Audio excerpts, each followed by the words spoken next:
राम राम साथियों। जय श्री कृष्णा। सभी को मेरा प्यार भरा नमस्कार। साथियों, आज जो हल करने वाले हैं वो हिंदी का गोल्ड मॉडल पेपर आज 5 हमल करने वाले। इसके पहले साथियों अपने 4 मॉडल पेपर खत्म हो चुके हैं और वो अपन ने व्याख्या सहित हल किए हैं। आपको चारों मॉडल पेपर इसके पहले के प्लेलिस्ट में मिल जाएगा। मैंने प्लेलिस्ट शायद बना दिया आज साथियों। तो देखिएगा, आज अपन हल करने वाले हैं पांचों गोल्ड मॉडल पेपर है। बिल्कुल साथियों, ये वही प्रश्न है, सेम एग्जाम में आने वाले प्रश्न है। क्या है? सेम के सेम एग्जाम में इसी प्रकार के प्रश्न आपको देखने को मिलेंगे। और आप ध्यान रखना, एग्जाम में कोई कठिन क्वेश्चन नहीं आते हैं, वही क्वेश्चन आते हैं साथियों जो हमें याद है। लेकिन हम कठिनाई के चक्कर में सरल क्वेश्चनों को हम छोड़ देते हैं। लेकिन इसके पहले साथियों एक और बात करते हैं, बहुत बेहतरीन बात है। देखिएगा यहाँ क्या लिखा हुआ, बहुत शानदार उक्ति लिखी हुई है।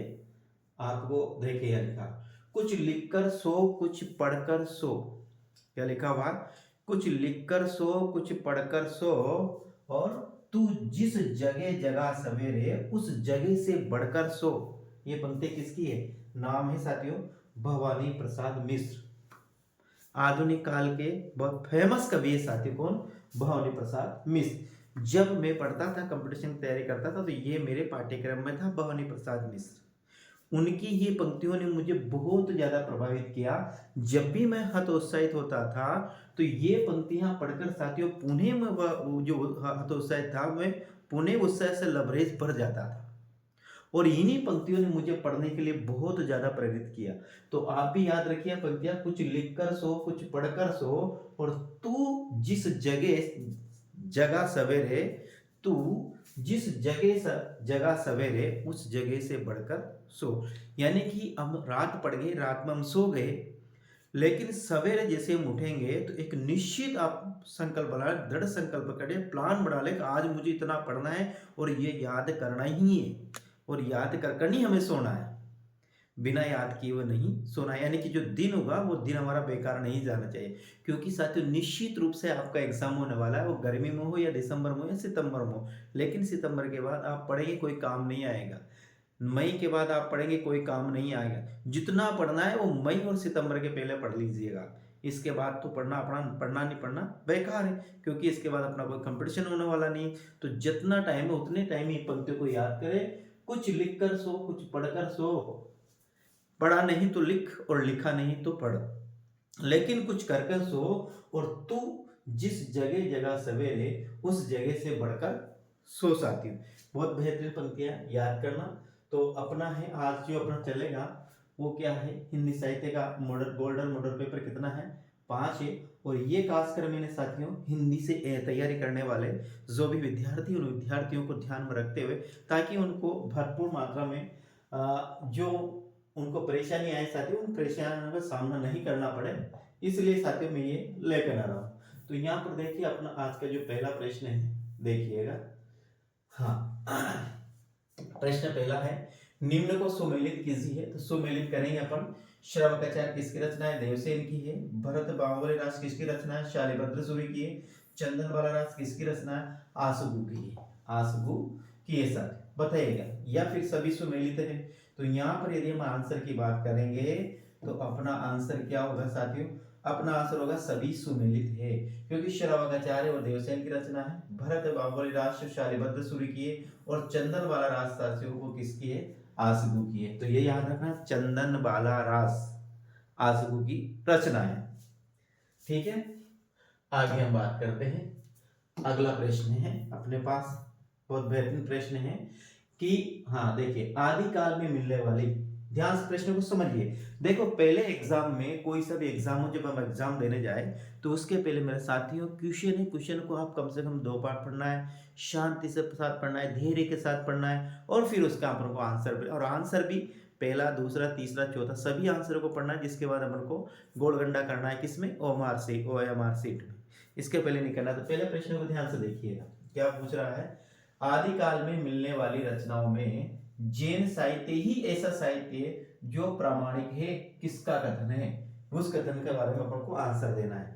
आचार्य रामचंद्र शुक्ल का, हरिप्रसाद द्विवेदी का, महावीर प्रसाद द्विवेदी का, डॉक्टर बच्चन सिंह का है, या फिर क्या लगाएंगे, अनुत्तरित उत्तर लगाएंगे। क्या लगाएंगे, एक बार पुनः प्रश्न को देखिएगा। आदिकाल में मिलने वाली रचनाओं में जैन साहित्य ही ऐसा साहित्य जो प्रमाणिक है, किसका कथन है साथियों। तो यहाँ पर यदि इसके आंसर की बात करेंगे तो अपना आंसर होगा डॉक्टर बच्चन सिंह, अपना सही आंसर होगा। ऐसा डॉक्टर बच्चन सिंह ने किसके, जैन साहित्य के विषय में कहा कि आदिकाल में जितनी भी रचना मिलती है उन रचनाओं में यदि कोई प्रमाणिक रचना है साथियों तो वो जैन साहित्य, ऐसा कहना है किनका, डॉक्टर बच्चन सिंह का कहना है। अगला प्रश्न अपने पास आता है, हाँ देखिए, जैन साहित्य की अधिकांश रचना किस शैली में मिलती है। पहली बात तो यहाँ देखिए, अपना जो जैन साहित्य है उन जैन साहित्य की समस्त रचना साथियों, हाँ इनमें मिलती है आचार, हाँ ये आचार है, रास, फागु और चरियो, इनमें समस्त जैन साहित्य इनमें हमें मिलता है। किसी की रचना के बाद आचार लगा होता है, किसी रचना के पास रास, पीछे रास लगा होता है, किसी के बाद फागु लगा होता है, किसी के बाद चरियो लगा होता है। जैसे अभी अपन देखा भरत बाहुबली रास, भरत बाहुबली रास, ये जो रचना है णे कुमार चरियुम, कन्ने णे कुमार चरियुम, ये जो रचना है चंदन बाला रास, ये जो रचना है इनके जो जैन साहित्य की रचना है उन रचनाओं के पीछे या तो आचार जुड़ा होता है, या रास जुड़ा होता है, या फागु जुड़ा होता है, या चरियो जुड़ा होता है। तो यहाँ पर न्यू प्रश्न ये पूछ रहा कि इन चार शैलियां है, क्या है साथियों, ध्यान रखना, ये जैन साहित्य लिखने की शैलियां है। क्या है, शैलियां। तो ये चार शैलियां, इन शैलियों में सबसे ज्यादा जो साहित्य लिखा गया किस शैली में लिखा गया, तो यहाँ पर अपन को आंसर देना है, सबसे ज्यादा जो जैन साहित्य लिखा है वो रास शैली में लिखा गया है। किस में लिखा गया, रास शैली में लिखा गया, ये आपको ध्यान में रखना है कि जैन साहित्य सर्वाधिक मात्रा में रास शैली में लिखा गया। अब मैं देखिए आगे प्रश्न, आचार्य शैली की रचनाओं में घटना, आचार्य नहीं सकते, आचार है, क्या आचार शैली की रचनाओं में घटनाओं के स्थान पर उपदेशों की प्रधानता है। फागु व चरियो काव्य में जीवन चरित्र को लिखा गया है, और रास एक प्रभावशाली शैली है जिसका ताल देकर गायन किया जाता है। तो सर्वाधिक जो लिखी गई है वो रास शैली में लिखी गई है। किस शैली में लिखी गई, सर्वाधिक रचना लिखी गई है जैन साहित्य की, वो साथियों ध्यान रखना रास शैली में लिखी गई है। हमने देखिए यहाँ आचार्य नहीं, सर आचार्य, एक शैली है आचार शैली है, इसमें क्या है, घटनाओं के स्थान पर इसमें उपदेशों की प्रधानता, किसकी, आचार जो शैली है इस आचार शैली में किसकी प्रधानता है, उपदेशों की प्रधानता है। ध्यान रखना इसमें उपदेशों की प्रधानता है। तो फागु और चरियो है, इसमें जीवन चरित्र को लिखा गया है। ध्यान रखना फागु और इसमें क्या लिखा है, जीवन चरित्र को लिखा गया है, और इसमें सर्वाधिक मात्रा में जो साहित्य लिखा गया है साथियों वो रास शैली में लिखा गया। और रास शैली क्या है, रास शैली एक प्रभावशाली शैली जिसका ताल देकर गायन किया जाता है साथियों। जैसे भरत बाहुबली रास, ये जो रचना है ये सब किसमें लिखे, रास शैली में। तो अपना आंसर है यहाँ पर जैन शैली में जो सर्वाधिक साहित्य लिखा गया वो रास शैली में लिखा गया साथियों, आपको ध्यान रखना है। आगे प्रश्न नंबर अपना आता है, अब देखिए पहला अपना आता है आचार्य देवसेन, वो पहला प्रश्न का आंसर है साथियों, ध्यान से देखना, ये आचार्य देवसेन रचना इनकी श्रावकाचार है, जो ये गलत लिखा हुआ साथियों, शायद 933 होगा, क्या होगा 933। कौन है, आचार्य देवसेन है। ये तक सन आप देखकर मुझे बताना, शायद ये 933 ही होगा। ये हिंदी की प्रथम उपलब्ध रचना मानी जाती है। ये हिंदी की पहली रचना कौन मानी जाती है, श्रावकाचार। 250 दोहों में क्या है, दोहों में श्रावक धर्म का वर्णन किया गया, जिसमें ग्रस्त के कर्तव्यों पर भी विचार किया गया है साथियों।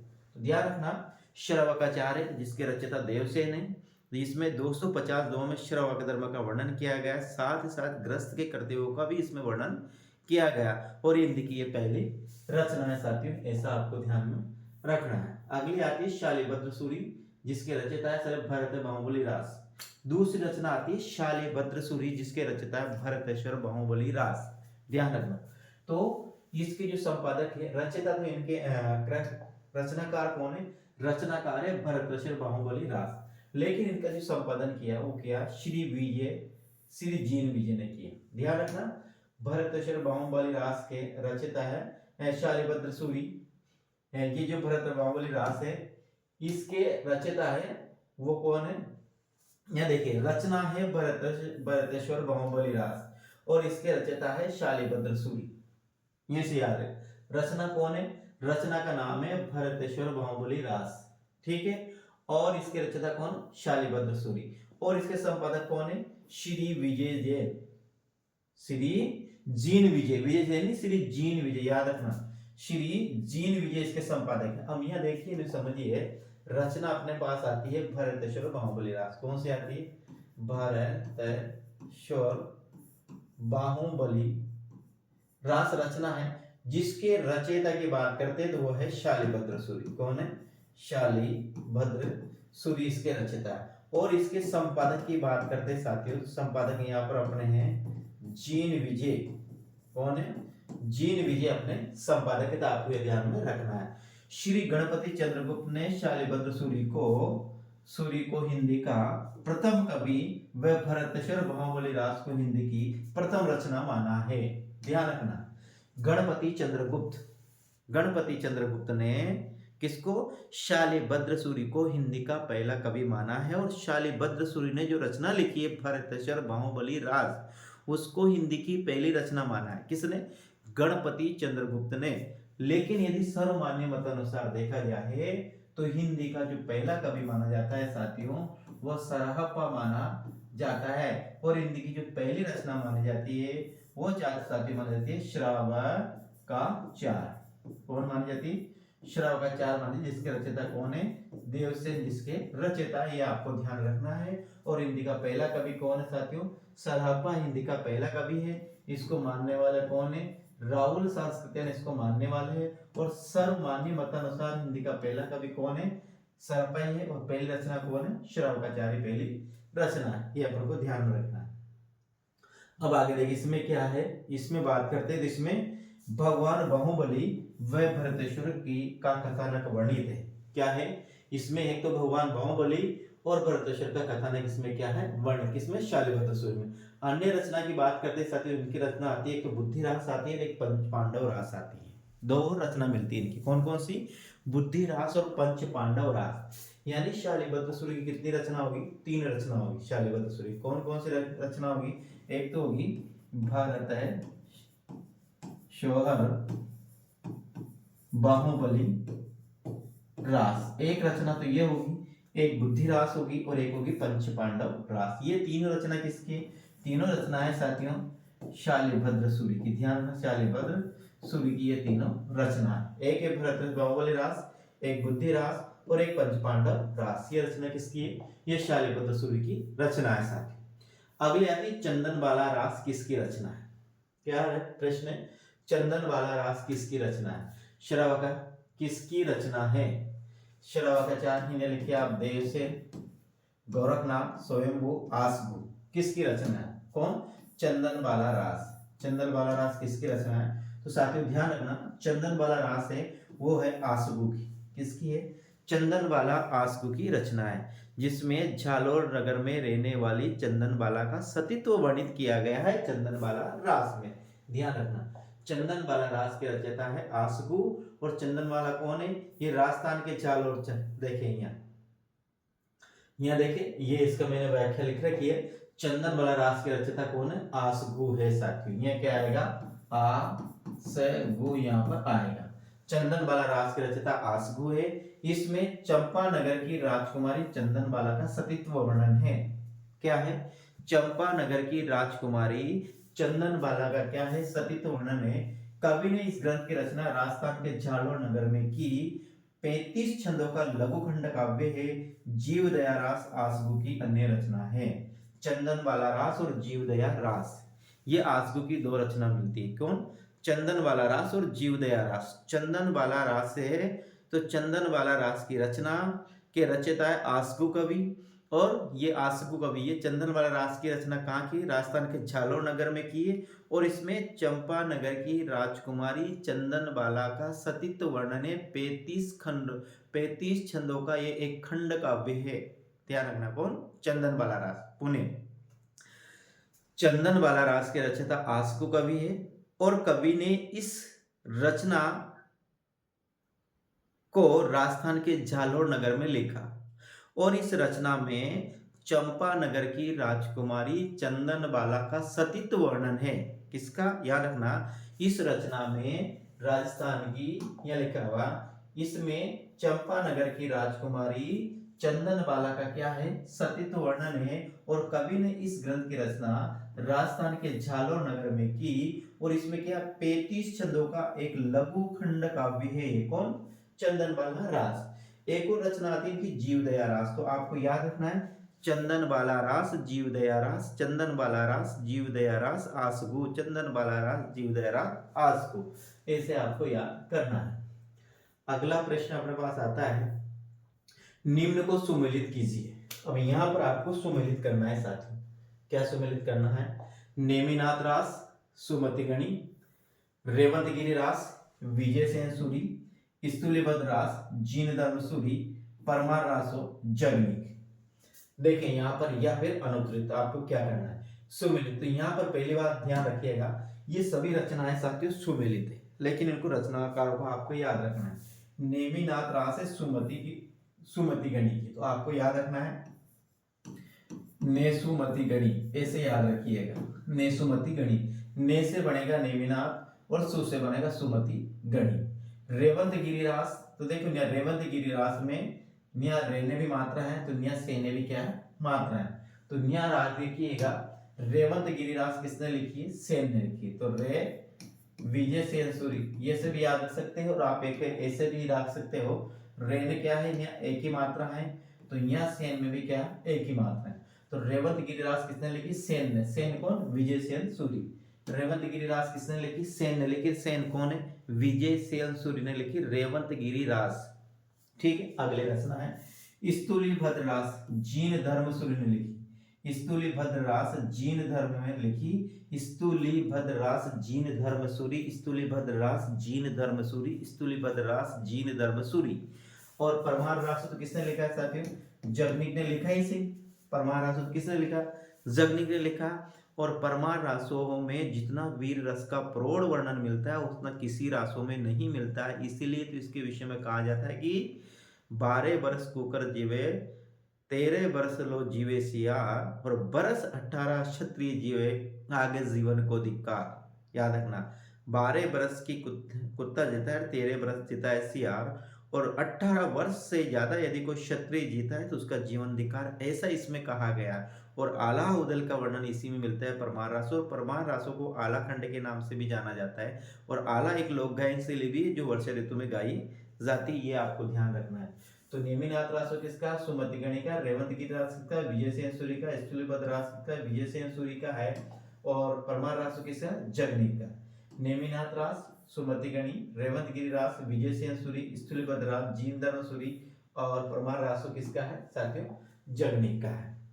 ये अपनी क्लास थी साथियों। आगे देखें, इसमें लिखा हुआ है जीन धर्म सूरी की रचना स्तुलिभद्र रास। जीन धर्म सूरी की रचना कौन सी? स्तुलिभद्र रास है। इसमें जैन मुनि, इसमें जैन मुनि स्तुलिभद्र और पोषा नामक वेश्या की कथा वर्णित है। किससे? स्तुलिभद्र रास में। इसमें वेश्या के पास भोगरत रहने वाले स्तुलिभद्र को दीक्षा के उपरांत मोक्ष का अधिकारी माना गया है, ऐसा स्तुलिभद्र रास में। जो किसने लिखा? जीन धर्म सूरी ने लिखा स्तुलिभद्र रास। इसमें क्या है? स्तुलिभद्र रास में जीन मुनि जिसका नाम है स्तुलिभद्र और एक वेश्या का नाम है कोसा, दोनों की कथा इसमें वर्णित है। दोनों का कथा इसमें वर्णित है। और इसमें बताया गया है कि जो स्तुलिभद्र रास है, ये स्तुलिभद्र रास वेश्या के पास भोगरत रहने पर भी जब एक दीक्षा लेता है तो यह मोक्ष का अधिकारी माना जाता है, ऐसा इसमें बताया गया है। किसमें? जीन धर्म सूरी में साथी। अगला है विजय सेन सूरी की रचना है। विजय सेन है साथी। तो विजय सेन सूरी की रचना है रेवंतगिरी रास। क्या है? रेवंतगिरी। विजय सेन सूरी की रचना है रेवंतगिरी रास। और इसमें क्या है? जैन तीर्थक नेमिनाथ की प्रतिमा तथा जैन रेवंतगिरी तीर्थ का क्या है? वर्णन है। दो चीजें इसमें। रेवंतगिरी रास में किसमें है? भगवान नेमिनाथ की एक तो प्रतिमा का वर्णन है, और एक क्या है, एक रेवंतगिरी जो तीर्थ है उसका वर्णन है। ध्यान रखना किसमें, रेवंतगिरी रास में। तो रेवंतगिरी रास एक तीर्थ है, तो एक तो इसमें रेवंतगिरी रास तीर्थ का वर्णन है, और इसी के साथ यहाँ पर कौन है, भगवान नेमिनाथ की प्रतिमा है, भगवान नेमिनाथ की प्रतिमा है। तो भगवान नेमिनाथ की प्रतिमा और रेवंतगिरी तीर्थ दोनों का साथ इसमें वर्णन किया गया है। किसमें, रेवंतगिरी रास में। आपको याद रखना रेवंतगिरी रास में किसमें, भगवान नेमिनाथ की प्रतिमा और रेवंतगिरी तीर्थ दोनों का इसमें वर्णन किया गया। और रेवंतगिरी रास के रचयिता कौन है, विजय सेन सूरी साथियों रेवंतगिरी रास के रचयिता है। तो ये साथियों आज की क्या अपनी क्लास थी, ये आज की क्लास अपन नहीं खत्म करते हैं, कल फिर अगली क्लास में मिलेंगे। कहने का मतलब आज अपन ने लगभग जितना भी जैन साहित्य था साहित्यों, वे जैन साहित्य अपन ने क्या कर दिया, पूरा समाप्त कर दिया।